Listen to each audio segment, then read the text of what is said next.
where he's going to be drafted, and that's going to affect him to play harder, I'm not sure I see the correlation. I don't necessarily either at all. And most of these guys, if anything, they all think they're going to be number one draft picks. And if they get a lower, notification, they may be a little upset and go out there and play better. So I'm not sure that it necessarily works against the team, like Nick sort of made it out to be. And as usual, Steve Spurrier, he kind of steals the show when he has the podium. How much are you going to miss Steve Spurrier when he's gone? Actually, I sort of miss not being there when he was speaking. That would be the only reason for me to hang out and see the rest of the guys. Just see Spurrier. He's one and just an original, and we're lucky to have him in the SEC. Yeah, no doubt about it. And to take, I don't. People said it was a shot, but I mean, his jabs are always a lot of truth to him. To say, everybody's down on South Carolina because they went 7-6, but everybody's up on Tennessee and Arkansas because they went 7-6. They're doing cartwheels, and so I mean, it's just he's just a lot of fun. I guess there's no other way to say it. Yeah, he is, and he's beaten Tennessee a whole lot during his career, so that'll be a really interesting matchup later this fall for sure. Well, Brian, just kind of let us know what to expect from auburnsports.com this week. Well, we wrapped up most of our SEC media coverage already. I know there's some recruits coming in, I think, today, so we'll have an update on those guys later tonight. And I'm going to have an update from Ferris Robinson either tonight and or tomorrow, maybe both. So plenty going on, and they'll have a lot of visitors over the next couple of weeks as they get ready for two-a-day. I didn't even think about it, but I have been busy today. But where did Jawan Pass end up committing? He committed to Louisville, which is pretty much where everybody expected him to go. Of course, his brother signed with Louisville in last year's class, so I think his mom's really happy to have both their sons up on school. All right. Well, I appreciate that. Brian Matthews from auburnsports.com always does a great job. Be sure to go and check out auburnsports.com. Thanks, Brian. Up against the break here, but don't go anywhere. More Sports Call right after this.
Resource Natural Spring Water.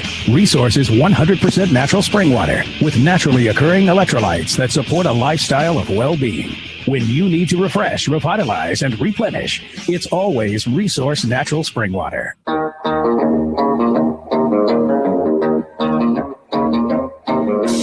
Everybody knows you've been stepping on my toes, and I'm getting pretty tired of it. Welcome back, everyone, to Sports Call on this Thursday afternoon. Andy and Randy here with you until 6 o'clock.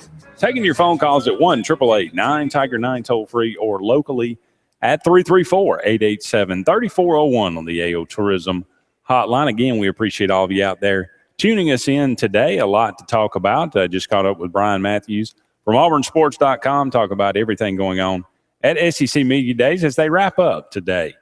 Georgia, Ole Miss, and LSU on the podium earlier today. SEC Media Days, always informative, always entertaining, and this year certainly did not disappoint. We were talking a little bit about some comments. You said you wanted to go back to some of the things Gus Malzahn had said, and again, talking with Brian, confidence seemed to be the word that was used most when talking about Gus Malzahn. Well, the comment that he made that I think got the most publicity nationally, I guess, was the one, the chances of a team up north coming into our state and taking a player that us or Alabama wants are slim to none. And you said it. He didn't say that in a backhanded way, a prepared way. It was like it just came out, and it was a natural tone. A lot of times with Nick Saban, it's almost like he's got this thing scripted, and he scripts it well, and he presents, and he's got a point that he's trying to make, and he makes it. And then he keeps driving it home. Every time someone brings up a question, he's going to roll it back around to that point that he wants to make. Coach Malzahn doesn't come across as that type to me, does he to you, Andy? So for him to say it, I agree with him. First off, I said as a high school sports fan here in this state, I think it's good for the state. I'm thinking here locally, if someone up north, Ohio State, Michigan, Penn State, those teams want to come down here and take some of our kids that aren't getting offered by in-state schools, more power to them, because they're going to get national exposure and better opportunity to move on and play in the NFL. But I don't believe that by no stretch that they're going to start coming down here and 5 out of our top 10 are going up north. I do not believe it. Could 1 out of the top 10 potentially go every third year? Of course they could. But back in the 90s, I think Michigan, Ohio State, all of those teams did a pretty solid job of coming down here and trying to dip into the state of Alabama and find some talent.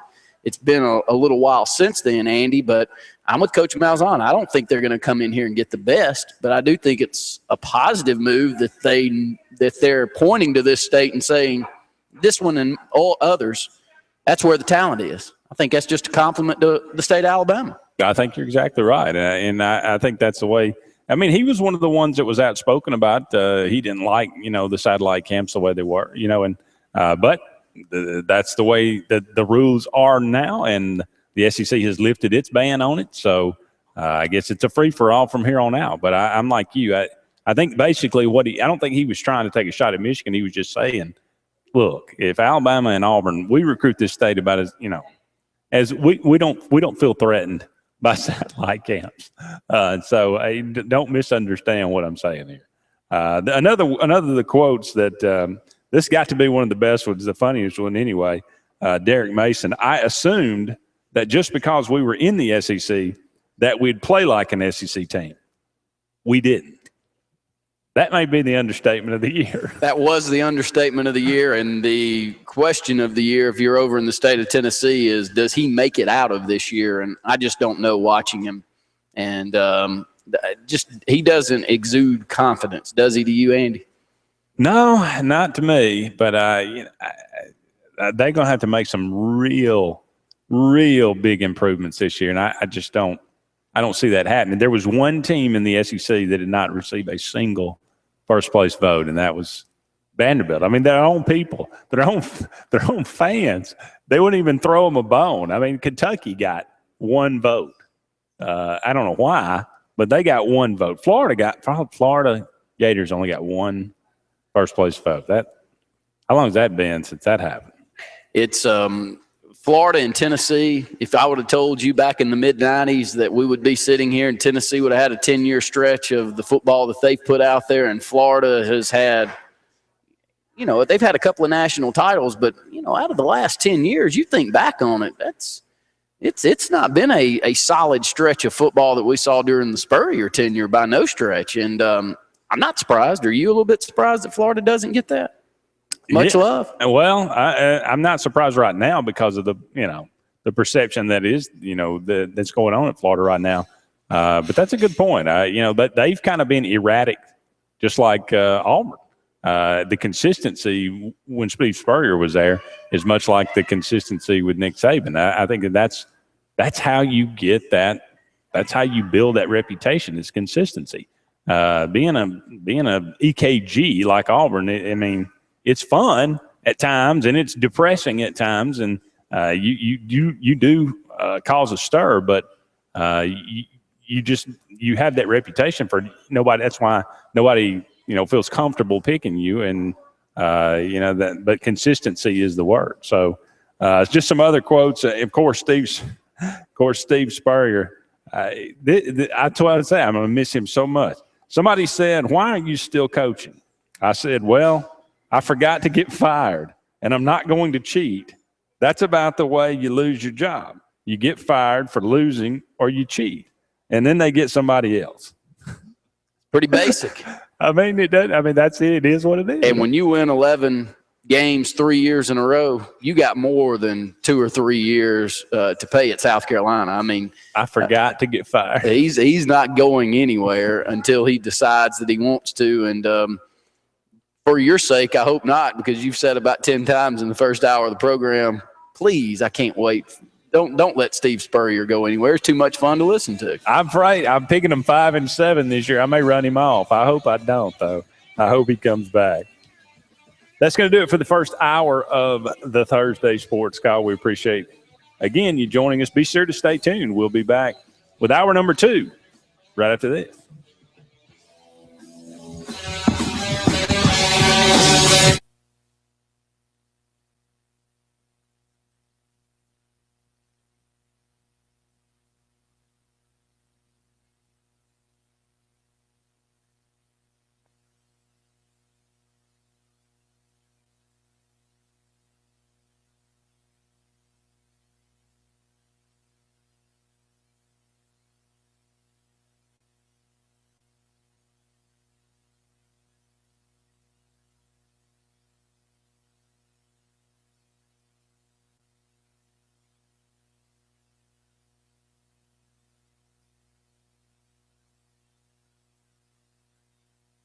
Or loved one have been hidden in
Saturday, July 18th from 9 a.m. to noon at the Tigertown Kroger. With one canned food donation, children can ride on vintage toy tractors.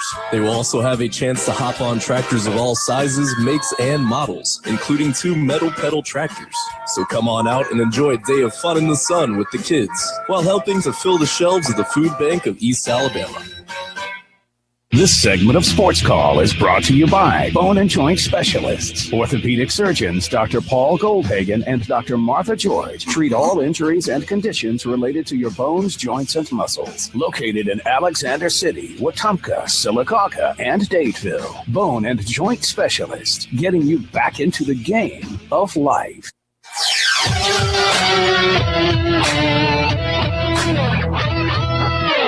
You better buckle your seatbelts because it's going to be a show to watch. From Tiger Communications. Jackson, touchdown. For 20 years, East Alabama's sports talk leader. Swing and drive, belts and right. Sports Call. Oh, what a dunk. Call in now at 887-3401 locally. Right through, he got it. Or 1-888-9-TIGER-9 toll free. Struck him out. And now, coming to you live from the loveliest village on the plains. Sports Call. Hello again, everyone, and welcome back to Sports Call on this Thursday afternoon. Andy Graham now, joined by Dr. Paul Goldhagen, as we mentioned several weeks ago. He's going to be joining us from time to time and enlightening us on several issues, but relating to sports and sports medicine.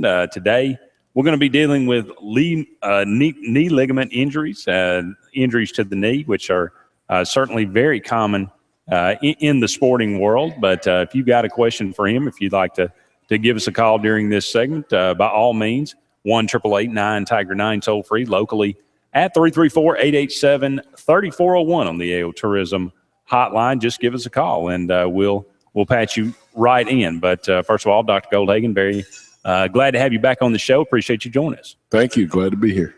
Again, we're focusing on different aspects of sports medicine in the times that we have here on the show. And today, looking at injuries to the knee, and got to be probably the most common major injury in all of sports, it seems like. ACL, MCL, this type of injury. Just knee injuries in general, just sprains and bruises are one of the most common reasons people go to the doctor. So, yeah, it's very common, and it's getting more common. Why is that? Well, could be a lot of reasons. Number one, I think there's a lot more people participating in sports, and a lot more people are participating to an older age. So we're getting a lot more older individuals. There are a lot more, I guess, dangerous sports out there. You see X Games, which I guess in the last maybe 10, 12 years, we never had X Games growing up. People doing, triple somersaults on a snowmobile, for crying out loud. And the other thing is I just think athletes are getting bigger, stronger, and faster.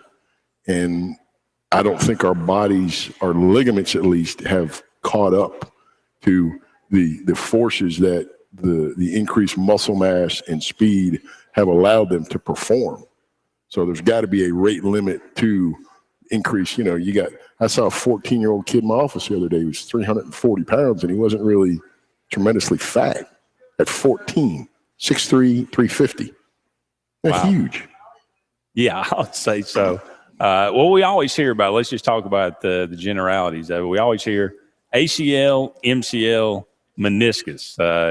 We're talking about knee injuries. What's the difference, or how are these injuries, I guess, how do they happen? All right. Well, first let's kind of define something. I brought a little model of the knee joint around to kind of show the difference. This is just a model of the knee. We're getting the kneecap out of the way. And if you open up your knee joint inside, you've got two pieces of cartilage, one on either side, and each one of those is called a meniscus. And that's basically a shock absorber in your knee. And that kind of helps cushion the blow, much like a shock does in your car. And everybody knows if your shocks aren't working right, or you take a shock out, you're going to bottom out and hit a bump. Same thing happens in the knee joint. So in an athlete, the meniscus basically gets torn from a twisting kind of motion. And it kind of pinches and it twists, and that meniscus tears. and that's fairly common. It can also happen in an older setting, older population. One of the most common ways is getting up from a squat. You squat down on the floor, pick something up, you get up, and bam, you can tear a meniscus. So, and meniscal injuries are quite different than ligament injuries. And ACL is one of the ligaments. There's 4 main ligaments in the knee. And again, we mentioned the other week about ankles. A ligament is a rope that connects one bone to the next. So inside the knee joint, we've got your cruciate ligaments. Cruciate means cross. So there's one in the front or anterior, and there's one in the back called posterior. So there's an anterior cruciate and a posterior cruciate ligament. And what the anterior cruciate ligament does is it basically prevents your knee from sliding forward. And it's also a twisting. The ACL, a lot of people used to think that you had to get hit to tear your ACL, but many patients tear their ACL non-contact. And that's one of the reasons why we got rid of AstroTurf, or we changed AstroTurf, or when you used to see AstroTurf, they would hose it down because it was actually too sticky. And patients would catch a punt and go to turn, and they pop their ACL. And it is kind of a twisting injury. And because it's a twisting, it's very, very common to tear your meniscus along with an ACL. Okay, so ACLs get torn really commonly, and then you have ligaments on the outside and the inside of the knee called your medial or lateral collateral ligament, and they prevent your knee from twisting sideways. So the ligament injuries are pretty common. It's mostly a twist. Another common way that an anterior cruciate ligament gets torn is coming down from a jump, and that's a lot more prevalent in females. And in fact, a lot of people don't realize it, but women have a 7 times higher risk of an ACL tear than males. Wow. I did not know that. And there's been a lot of studies as to why, and I think a lot of it is because women's knees are a little more knock-kneed than men. So when they come down from a jump, their knee is already in a, quote, precarious position, and it's not that much further for them to go, and bam, they pop their ACL. Okay, I think we have a phone call. Spencer, you're on Sportscall. Hello. Hey, how are you gentlemen doing today? Very well, thank you. Great. Ironically, I'm literally waiting at an orthopedic clinic for my wife to get here so she can get an MRI done on her meniscus tear. So you kind of touched on something I was going to ask about. She's 48 and has already obviously kind of injured her knee by partial tear of the meniscus. Is there a qualitative difference between women to men as far as rehabbing, or is it kind of similar? Rehabbing for a torn meniscus? Right. No, sir. The rehab is pretty much the same. It's basically geared. Typically, most meniscus tears are and especially in a 48-year-old, are resected or the piece that's torn is taken out versus being fixed. And the rehab is pretty much the same for a male or a female. It's based on regaining full range of motion in your knee and then regaining the strength mostly in your thigh muscles. Yeah, and I was just going to do a follow-up real quick. No problem. Arthroscopic versus toe going under the knife. And I don't know how long you've been in practice, but I was going to ask you to comment on what advances you've seen in the orthopedic field relative to that with the expanded use of arthroscopic. Rather. Well, I've been in practice 20 years. And arthroscopy has been around probably about 30 years, and the advances are just mind-boggling as far as arthroscopy goes. But the basic procedure is pretty much the same for the last probably 20 years, in that we go in arthroscopically or without basically opening the knee, just through a couple small incisions, and we try and take out just as small a piece of meniscus as possible. Or if it's repairable, we go ahead and fix the meniscus. And the major advances now is that it's becoming easier and easier, and we have much better instrumentation to fix a lot more of the meniscus tears than have to actually take out a piece. Great. Hey, appreciate it, and thanks for doing the show today. No problem. Good luck. Thank you, Spencer. Thanks, man. Going back to the ACL, MCL, meniscus, which is the most devastating, or are they all in their own way serious? Well, they're all fairly serious. Usually a meniscal injury, an isolated meniscal injury, is really common, and most, I would say 99%, maybe 98%, can overcome it and get back to their prior level of function. Even, world-class athletes from a meniscus tear, there's a period of not being able to perform their sport and then gradually getting back to it. When you talk about really devastating, quote, career-ending injuries, you're talking about the multiple ligament injuries, the knee dislocations. I don't know if people remember Napoleon McCallum. He actually dislocated his knee. And in order to, quote, dislocate, in other words, the entire knee basically does that. Well, in order to do that one way or the other, you've got to tear at least 3 of the 4 ligaments, plus a lot of other damage. So it used to be that there was a high risk of amputation from some of those injuries. And now some players actually, was it Willis McGahee, who was in the national championship game, I believe. He blew out his knee. He tore 3 ligaments. And now we're able to actually repair the 3 ligaments, and some of these people are coming back to play in the NFL. So it's really amazing the advances that we've made in the multi-ligament injuries and those devastating. But I hate to say it, but an anterior cruciate ligament injury now is almost a dime a dozen because there's so many people playing. There's so many anterior cruciate ligaments, and most of them are getting back to where they were. Plus, there's just so many different ways of fixing them and replacing them. Well, let's pause right there, and if you don't mind sticking around for one more segment. No problem. And again, we'll take your phone calls if you've got any for Dr. Paul Goldhagen, orthopedic surgeon here in Alexander City. 1-888-9-TIGER-9 toll free locally at 334-887-3401. We'll be right back with more Sports Call right after this. How am I doing?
Contact him today at 256-212-9700 or online at ingramlaw.net.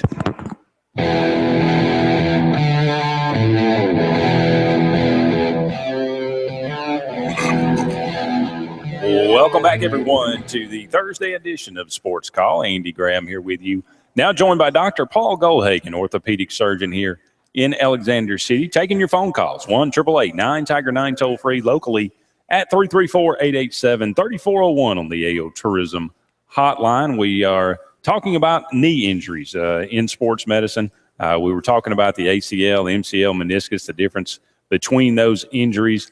We were talking during the break, and I'll pose this question to you on the air that I did during the break. I read a book not too long ago about Mickey Mantle, and it was talking about an injury that he had very early in his career, and it's talking about basically the equivalent of blowing the knee out. It was, he did a lot of damage. He said usually in his career, I mean, you could go in the locker room and he could push his knee around lower leg. And I said, is that possible for him to play his career on a total blown out knee? As a blown out knee, as we understand it now, where you have 3 or 4 ligaments torn, I would very seriously doubt that he had a, quote, blown out knee. It might have hit 536 home runs. No, I don't think so. Now, if it was just an ACL, it's possible, especially in baseball, which doesn't put as much demand on some of the other cutting and twisting and planning sports.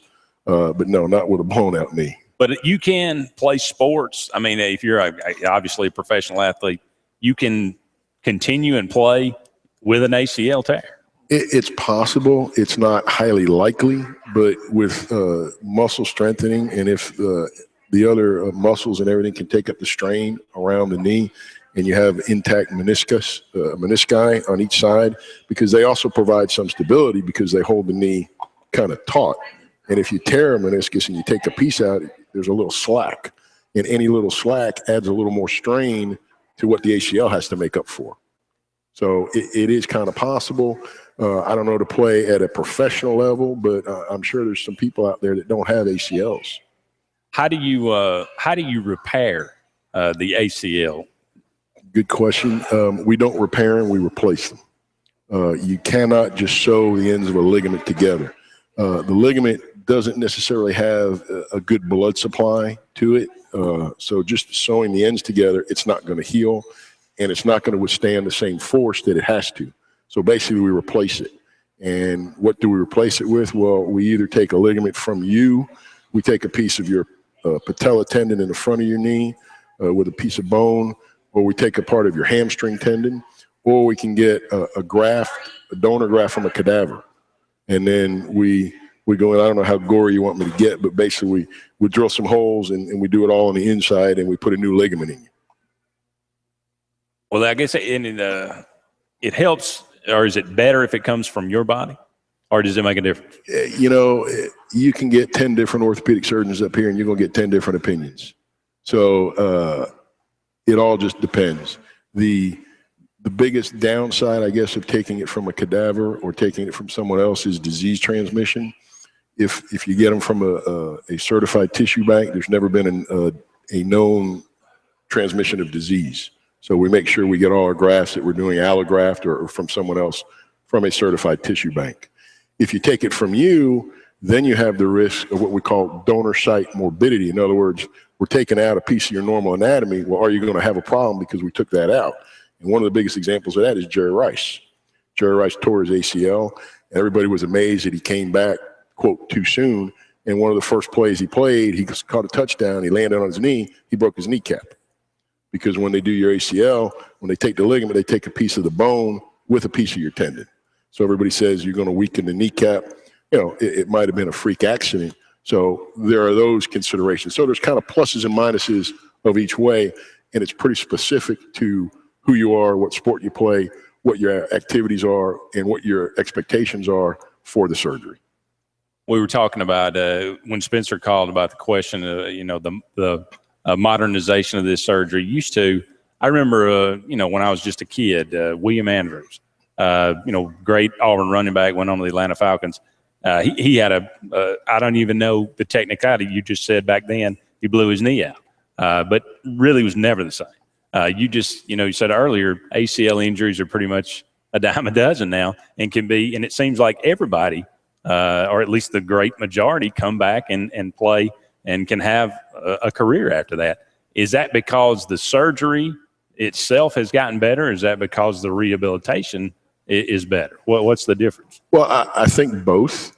I think one of the main reasons that the surgery is better is because we have a better way of fixing the graft in place. Before, we didn't have a good way of, unless there was actually bone in a tunnel where actually bone can heal in, we didn't have a good way of taking soft tissue or a tendon and reattaching it, so to speak. So I think our techniques for that have come a long way, and that has helped. And just overall, with all the science and knowing all the different functions of the anterior cruciate ligament and where it belongs, I don't want to get too technical, but for years we thought that you had to put the ACL in this position, but then through a lot of different studies and science, we determined, well, we were probably about 15 degrees off. So, and in order to recreate the actual anatomic position, we have to move what we were taught, I guess, when I first was taught 15, 20 years ago on where to put that anterior cruciate ligament. Now we're putting them in a little different position to get a better outcome. And obviously, rehab has come a long way, a real long way, as far as getting these people back.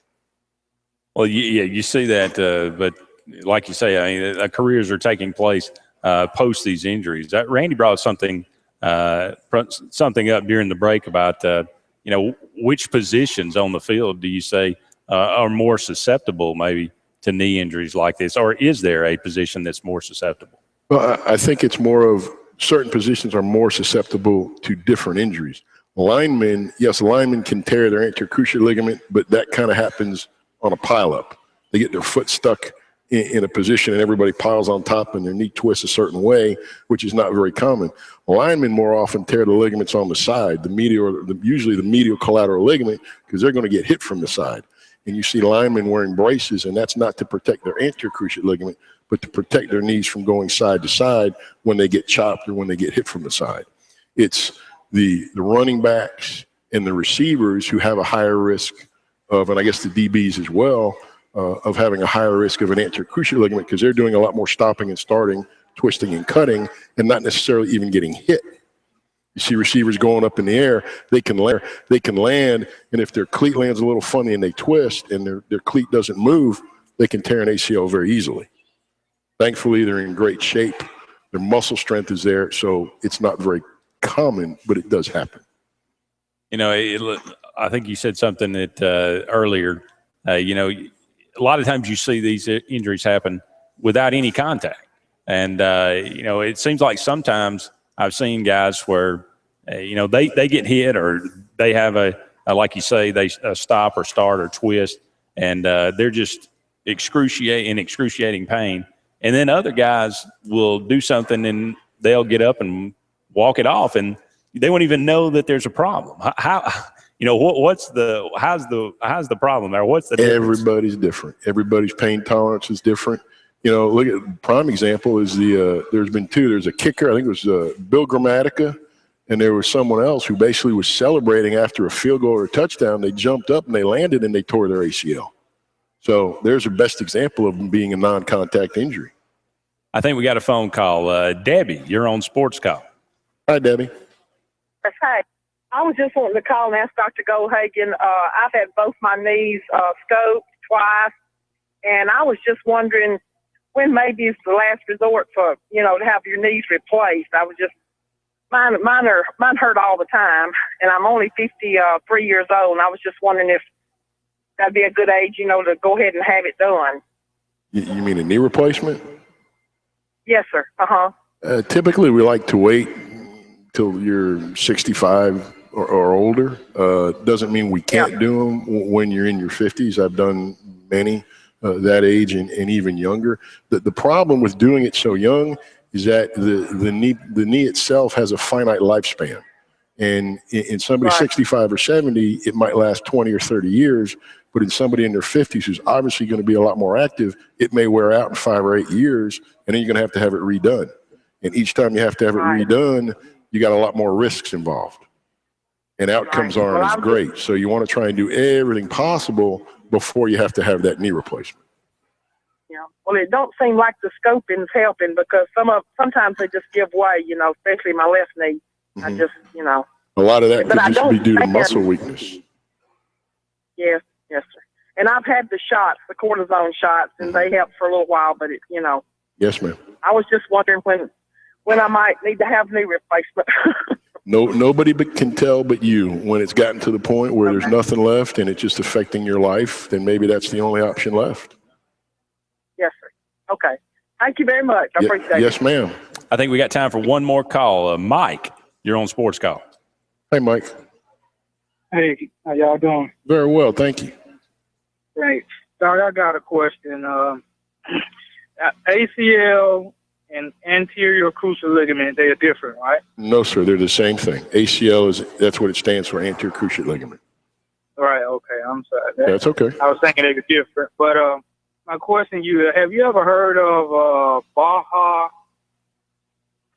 You mean Baja, Mexico? Right.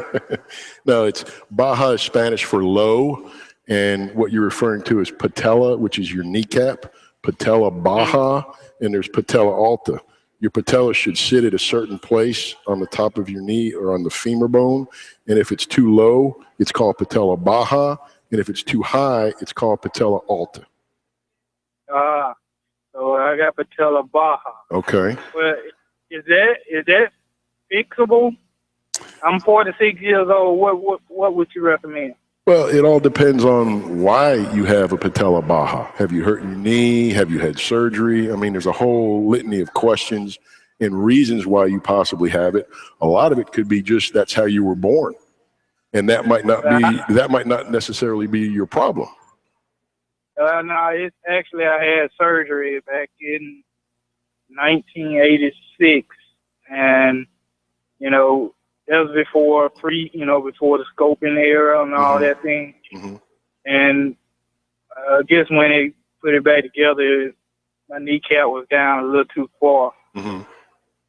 Well, that's unfortunate, but there are things that can be done.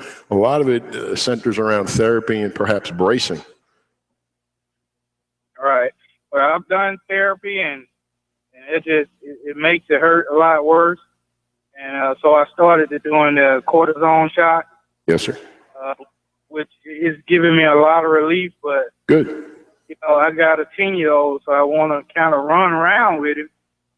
And I just want to know if there's anything to fix what has happened. Well, it's very tough to completely answer your question without actually seeing what the problem is and what's going on with your knee.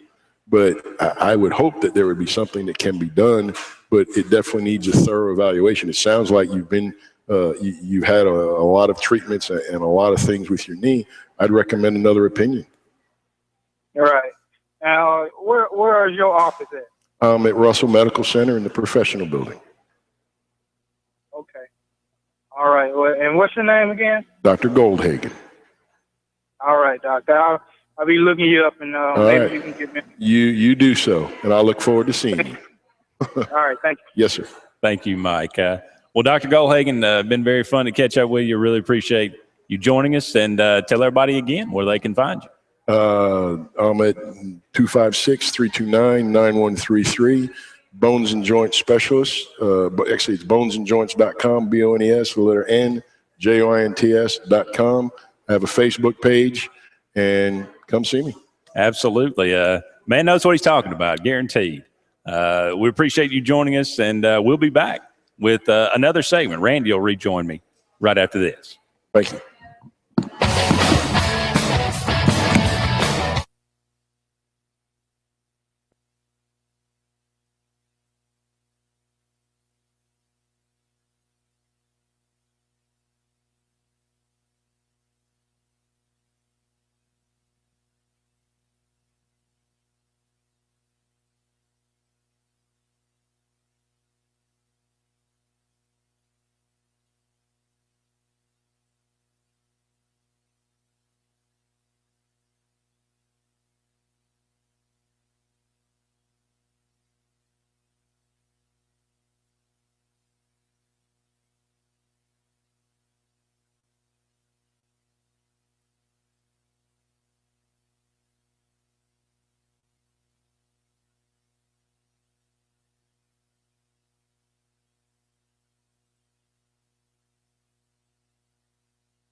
Welcome back, everyone, to the Thursday edition of Sports Call. Andy and Randy here with you for about 21 more minutes or so, taking your phone calls at 1-888-9-TIGER-9, toll-free locally at 334-887-3401 on the AO Tourism Hotline. Just caught up with Dr. Paul Goldhagen. Really appreciate him being on the show. He'll be on with us every couple of weeks talking about different aspects of sports medicine.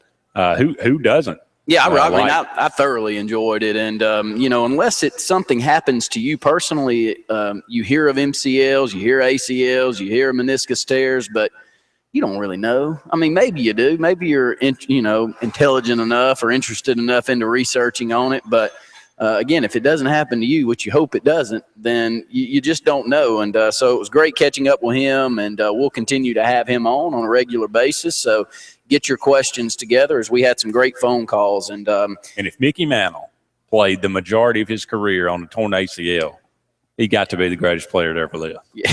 And he might be. And you would probably take away all of the extracurricular activities that he went through just to stay on the field. We talked about it a little bit earlier as we knew Dr. Goldhagen was coming up here, and I was mentioning that, to me, arm injuries, pitching a baseball, have got to be the most active injuries that you see for the most part. Would you agree? And I was saying to you, just growing up as a young guy pitching, there's nothing to take, and this may be wrong, 6 or 8 ibuprofen an hour before the game and hope and pray that it held out for you. And you didn't have access to any stronger drugs, but even as a if you kid, did, you'd have took. Well, probably, you think of Brett Favre, you think of these guys that come out and they're addicted to pain medication, and you really put yourself in their shoes, and you would like to think that you wouldn't do it, but you want to play. Donnie Humphrey. I mean, in NFL football, yes, you do. I mean, you want to play, and if you we look at it in a general thing and think, how could you do that? But come on. Really, when you break it down, I mean, it's not that difficult to understand. Yeah, it's not. You put so much time and effort in, and you know that you're a vital part of a team. And when you're a part of a team, then it becomes even more important that you're out there for them and you're hearing from all different areas. So, what did you say? John Smoltz said he pitched 40% of the time in pain. Yeah, I watched last night, and it's been on numerous times. But John Smoltz, Fox Sports South, they do a great job of. I think it's called Driven. Is the program that they have. And last night I watched, and he said just a percentage of the games that he felt like he threw with a hurt arm, not just a little pain, a hurt arm was 40% of the games. And he said, that may not sound like a lot to y'all, but think about how many games I threw in. And he said it just like that. And he said, I changed my whole delivery. If you remember, he went to he would go to more of a sidearm delivery, especially on his curves and his sliders and things that he was doing just to alleviate some of that pain that he had in his arm. And, you look and you hear back and you never know what could have been with some of these great pitchers that we lost, just a short little stretch that we see them and then they're gone. And so it's because of these arm injuries. So if you got questions on that, youth is also a big topic that comes up all the time. Are we overplaying our young kids in travel ball and things like that? And that's causing more and more injuries. Absolutely. I don't think there's any question about that. You see Dr. James Andrews begging parents to give their kids a break. So I would listen to the guy like that. Been doing this forever. One of the interesting topics from SEC Media Days this week, Mississippi State talking about the importance of that Auburn game, Andy, and we think it's important too, but I'm not sure we put the importance level that Mississippi State clearly has on this game. No, when used to, for the last decade, really, and really for the last 30 years, Auburn looks at the Mississippi State game as a win. Every year you look at it and you say, well, if we lose to Mississippi State, Auburn's going to be a terrible team. We're going to win 6 games at best if we lose to Mississippi State. Now, Mississippi State's gotten better. Dan Mullen's done a pretty good job there. He's recruited better, and obviously last year they make it to number 1 in the country for the first time in their history. But I was kind of struck by that. Some of the players that they brought to SEC Media Days, Ryan Brown, talking about what a big game it is for that Auburn game, because he said the same thing. He said, if we lose to Auburn, we're not going to have a good season. If we beat Auburn, we got a chance to have a really good year. And if Mississippi State's looking at that game and they're putting, so much effort into it, and Auburn's just looking at that game and it's just another game, then you can see why Mississippi State's won 2 out of the last 3 games. And when you think about that, I mean, they're about an inch away from winning another one in 2011. I mean, that game ended on the goal line. I remember going away from that game, my nerves were more frazzled after that game because, number one, it was 95 degrees, and then it ended the way it did. I was shot. I was yelling at people, get out of my way. But so many players leaving the state of Alabama because they don't have the offer from Auburn and Alabama, and Mississippi State swooping in. And these aren't mediocre players. These are 3 to 4-star guys that just didn't get that final offer from Auburn or Alabama. And calling the Alabama-Mississippi All-Star game this past year, the team that was there that had the most commitments from the state of Alabama was Mississippi State. And these were great players on these teams that you and Brett and Luke and all of us that were sitting up there calling going, gosh, maybe he doesn't fit, but I would love to have seen him in an Auburn or Alabama uniform. But they make those decisions. And, clearly when you look at Auburn and Alabama and they're picked as highly as they are and thought as highly and have done what they did, the coaches are doing the right things, Andy, but that just gives it more of a reason that this game against Auburn or Alabama or anyone from the state of Mississippi at Mississippi State is just that important. It is September 26th. This is going to be it's going to be a huge one for Auburn. And like I said, I think Luke brought up a good point. I've mentioned this before. LSU going to Starkville very early this year. That's going to kind of set the tone. If Mississippi State can win that game, because they're out to prove that last year was on a fluke. And if they win that game, they're coming to Jordan-Hare with a lot on the line. That's going to be an enormous game. So I think we got to kind of, reevaluate how we look at Mississippi State because they think a lot of that game. We better start thinking a lot of it and understanding the importance of it. So I think a lot's on the line. You've mentioned over and over, and I voted Mississippi State last on my ballot for the SEC Media Days. Obviously, a lot of other people did as well. Mississippi State is 7th, picked by the media. But like you said, Dak Prescott coming back, he's the best returning starter in the SEC. So I know they lost a lot, and I'm not really high on them. But as long as Prescott's there, they are dangerous. And De'Runnya Wilson, as long as he's there, they're dangerous to the big play, or they're dangerous to all of us to the big play. And a 6'5", 230, 240-pound guy that put up big numbers last year and gave Auburn plenty of struggles, and he's as athletic. Is he as good when the ball's in the air as Duke Williams? I don't know. But I can tell you one thing, he is a body, and he was the best basketball player in the state of Alabama, and it was bar none. He could play a small forward at Auburn, Alabama, Mississippi State, wherever he wanted to go, and be a vital part of that team. At Winona High School, they won 3 consecutive state titles. He was it. He was I think he was the big reason that they did that. So he's a 6'6" guy that can go up there and pull it in, but he's a quick version of that also, Andy. So he could have a breakout year. I'm scared of that game. I'm scared of a lot of games. I'm more of the pessimist. I would like to not think that I look at the glass half empty when I'm thinking about Auburn, but we've been bitten so many times over when we're thought to be good and not quite reach our potential. Hopefully this year I'll be happily surprised what happens. Randy references Duke Williams. When we come back in the final segment of today's show, we'll talk about Duke Williams not being on the Biletnikoff Award watch list, which is the best receiver in college football. I believe there's 48 players on that list, 48 receivers. Duke Williams not among them. Could be the number 1 pick in the draft next year. How do you feel about that? We'll be back with one final segment on the Thursday Sports Call presented by Lee Marketing Group right after this.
Naturally occurring electrolytes that part of support it. a lifestyle of well-being. When you need to refresh, revitalize, and replenish, it's always Resource Natural Spring Water.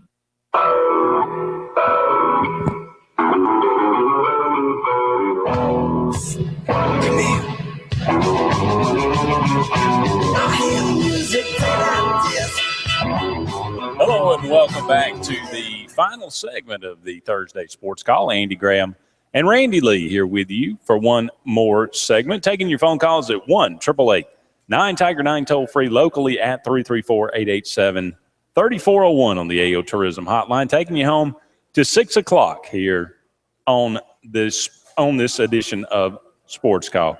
As we mentioned in the previous segment, Duke Williams is on the Maxwell Award watch list, which is for the Player of the Year in college football, but somehow his name does not find its way onto the Biletnikoff Award watch list, which is the best receiver in college football. I'm not sure how that happens.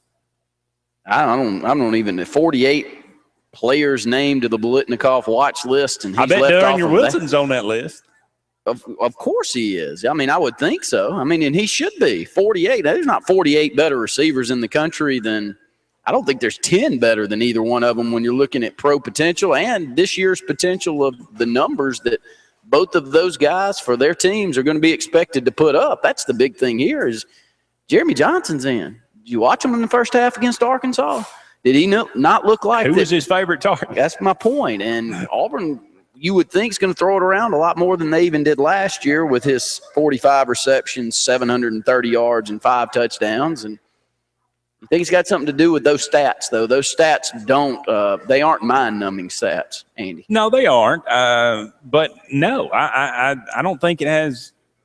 I'm not sure what it has to do with, because I'm at a loss to understand it. If we're talking about the top 5 receivers in the country, you could say maybe he doesn't belong on that list. If we're talking about the top 10 receivers in the country, you might say, and you could maybe make an argument that he doesn't belong on the list. We're talking about 48 players, 48 receivers. You're telling me you can't put – I mean, and now, granted, you can add players along the way. He's going to eventually be on the list. I mean, I just – unless there's – I don't know. Unless it says the Tallahassee Quarterback Club Foundation – announced the preseason honorees for the Biletnikoff Award. I don't know, maybe Florida State, maybe there's a bunch of alumni on there that hate Auburn. I don't know. Outside of a clerical error, though, this has got to be one of the biggest slights I think I've ever heard of. 888-9-TIGER-9, 334-887-3401, Will Muschamp's salary comes out, and I'm not shocked. I mean, whatever number they throw down there, to us Auburn fans, we're like, okay, just figure out a way to pay your bills and get us whatever we can get. Am I wrong? Absolutely. Look, everybody's making a big deal out of this. You got to remove – I know they want to combine it, and they say he's going to make $3.8 million next year. You got to remove what he's going to make from Florida. That's irrelevant. Auburn can't base a contract on what Florida was stupid enough to pay him. He's got the full buyout. That's fine. What he's going to make from Florida is irrelevant. He's going to make 1.6 from Auburn this year, 1.7 next year, and 1.8 the year after that. Is he worth it? We'll see. But I say yes based on his track record. So I don't have any problem whatsoever with it. You combine them and you start saying, well, he's going to make this and that. That just means he's got a great agent. In that 1.6, 1.7, and 1.8, if he has a tremendous year this year and Auburn wins the SEC championship, let's say, you throw those numbers out the door. What are you willing to pay? And we've talked about this. About a 2-on-1. Who's the first $10 million guy? What year would you guess the first $10 million head coach is going to be in college football? I don't say it's long from now. I'd say it's either going to be Spurrier or Saban. I mean, Saban or Meyer. Good grief. Meyer, yeah, Urban. But I brought this up to you. If Nick Saban, who's $7.5 million, what if he told Alabama, okay, I'm going to go to Texas unless you give me 10? You don't think they're going to give him 10? Yeah. So he's already worth 10. We've just answered that question. And so a defensive coordinator is not worth 2? Where's the cap to this? There is no one. There is no cap. There's no. They took the cap off and threw it away, and that was 20 years ago. when we grew up and you looked at the profession, I remember my mom telling me, I said, I want to be a coach. She said, no, you don't. You don't want to be a coach. I love teaching. I love the profession, which she was, a PE teacher, but you don't want to do it. It's a lot of work, and she was right. But now when you're growing up, Andy, and you're looking at the amount of money that these guys are making, even as recruiters and assistants, you start to rethink that, don't you? You've got to. I don't want to be a coach. I want to be a good coach. That's right. That's the difference. We appreciate so much all of you out there joining us on the Thursday Sports Call today. We'll be back tomorrow at 4. Be sure to join us then. We appreciate it so much. For Randy Lee, I'm Andy Graham saying so long for now. We'll talk again soon.